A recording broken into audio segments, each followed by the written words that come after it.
Oke, baik. Selamat sore.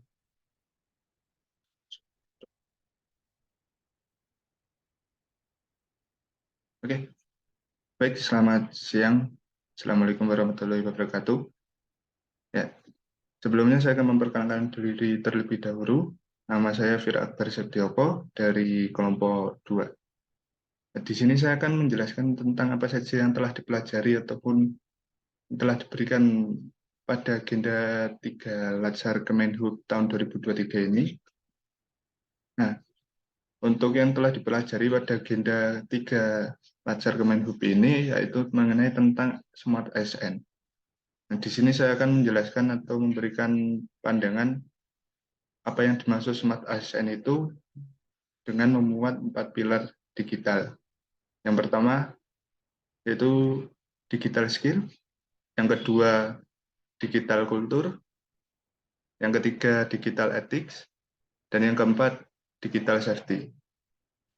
Baik, kita akan lanjut pada yang pertama yaitu digital skill. Digital skill merupakan sesuatu yang berkaitan dengan kemampuan dasar individu dalam mengetahui, memahami, dan menggunakan perangkat keras, perangkat lunak, serta sistem operasi digital yang biasa dilakukan dalam kehidupan sehari-hari. Nah, untuk contohnya sendiri pun, yang dimana bisa kita lihat yaitu dengan menggunakan atau mengoperasikan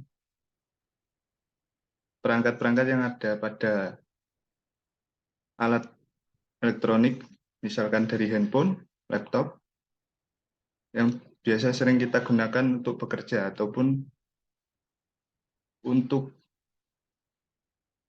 melihat atau mencari informasi-informasi yang terbaru.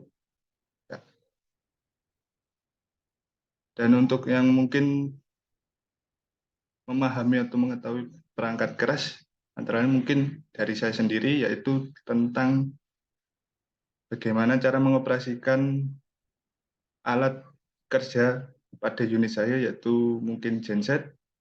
Nah, di situ saya memahami dan mengetahui bagaimana cara mengoperasikannya, kemudian cara merawat alat tersebut dengan SOP yang telah ditetapkan.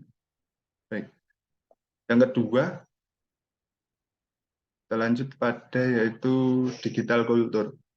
Digital kultur, bentuk aktivitas masyarakat di ruang digital dengan tetap memiliki wawasan kebangsaan, nilai-nilai Pancasila, dan kebinekaan.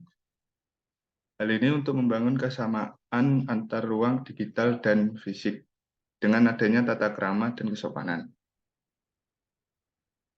Contoh dari digital kultur ini sendiri, yaitu bisa kita lihat atau bisa kita rasakan sendiri, yaitu dengan cara sekarang sudah mulai belanja melewat online, melewat fitur yang ada pada alat elektronik atau digital kita, di mana kita tanpa harus keluar rumah, kita dapat membeli atau berbelanja secara bebas dengan banyaknya pilihan-pilihan yang bisa kita lihat pada fitur tersebut. Kemudian kita juga bisa dapat mencari informasi ataupun melihat berita-berita terkini ataupun yang sedang trending tanpa harus mencari atau melewati koran lagi. Seperti itu. Baik, kita lanjut lagi ke pilar yang ketiga, yaitu digital ethics. Digital ethics merupakan kemampuan menyadari, mempertimbangkan, dan mengembangkan tata kelola etika digital, etiquette, dalam kehidupan sehari-hari. Nah, untuk digital ethics ini ya bisa kita katakan seperti etikanya dalam mengoperasikan digital ataupun dalam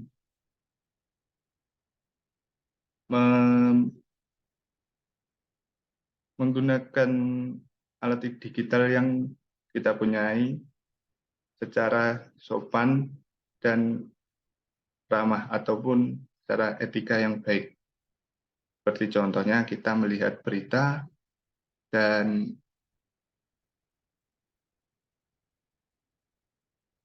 kita berkomentar terhadap berita tersebut tanpa harus melakukan sesuatu yang negatif ataupun berkomentar secara kasar, secara kotor yang menyakiti ataupun bisa membuat kegaduhan terhadap media tersebut. Dan untuk digital ethics juga yang perlu diwaspadai yaitu tentang berita-berita yang disebarkan dalam media-media yang kita punyai, media sosial, ataupun media yang lain, media komunikasi, di mana berita yang tidak benar ataupun yang belum tahu bukti kebenarannya seperti apa. Gitu. Ya, untuk yang terakhir, kita akan lanjut ke digital safety, yaitu kemampuan masyarakat untuk mengenali, menerapkan, dan meningkatkan kesadaran perlindungan data pribadi dan keamanan digital. Nah, mungkin untuk digital safety ini, ya kita bisa tahu, harus paham tentang bagaimana keamanan dari sistem tersebut. Misalnya password-password akun atau password web, entah itu buat pribadi ataupun untuk pekerjaan, kita seharusnya mengenali dan menerapkan perlindungan data itu agar tidak sampai disalahgunakan ataupun misal ada pihak-pihak yang iseng atau oknum-oknum yang iseng yang bisa meretas ke itu. Nah, kita harus pahami bagaimana keamanan digital kita masing-masing. Dan satu lagi, mungkin yang sering banyak kali terjadi yaitu ada sebuah pesan atau kiriman yang diharuskan kita menyuruh mendownloadnya atau mengoperasikannya. Nah, padahal pada saat kita dikirimkan sesuatu file ataupun aplikasi, ketika kita sudah memasukkan segala macam data yang di situ, bisa saja nanti disalahgunakan. Nah, baik seperti itu. Oke, mungkin dari saya telah menjelaskan apa itu Smart ASN. Kita sebagai ASN harus berpikir secara smart dan juga harus tahu tentang apa yang itu mulai sekarang digital pilar tersebut, 4 digital pilar tersebut.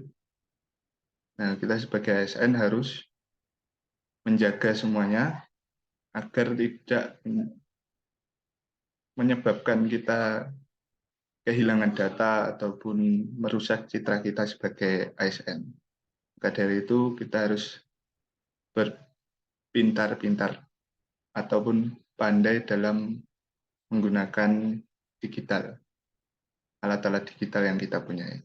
Baik, sekian dari saya. Jika pun ada salah kata atau penjelasan saya yang kurang